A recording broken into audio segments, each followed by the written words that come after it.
Méditation du 28 avril. Demande de prière. Demandez et l'on vous donnera, cherchez, vous trouverez, frappez et l'on vous ouvrira. Car quiconque demande reçoit, celui qui cherche trouve et à celui qui frappe on ouvrira. Luc 11 et versets 9 à 10. Il faisait sombre, le couple a verrouillé les portes et mis les enfants au lit. Les lampes ont été éteintes et ils se sont endormis. Il était tard quand le mari a entendu des coups à la porte. Comme ils étaient insistants, il s'est rendu à la fenêtre de l'étage. C'était le voisin d'en face. Que s'était-il passé pour qu'il appelle à cette heure-là? Endormi, le propriétaire de la maison a entendu son voisin lui demander 3 pains. Il lui a répondu qu'il les lui donnerait le lendemain matin. Tout le monde dans la maison dormait déjà. Mais le voisin a insisté et il a dit qu'un voyageur venait d'arriver chez lui et que les pains étaient pour lui. Et vous, qu'auriez-vous fait? Arrêtons-nous un peu pour comprendre le contexte de l'histoire. L'habitude de Jésus de prier et de communier laissa une profonde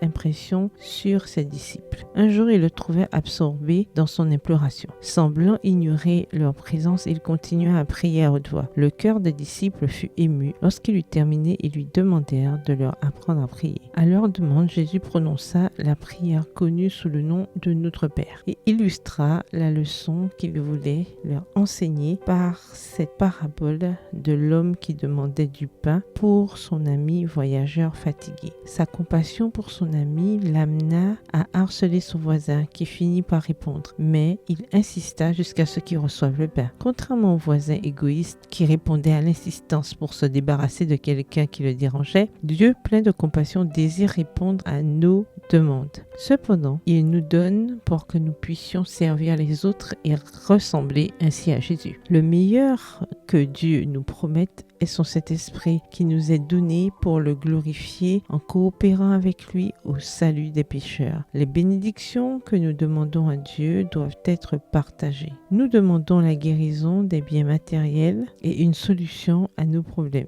Mais Jésus nous dit de chercher d'abord son royaume et le reste nous sera donné. Prions pour l'Esprit Saint et pour remplir notre mission, sauver notre prochain. Dieu se chargera de tout le reste. Bonne journée, que l'Éternel vous bénisse.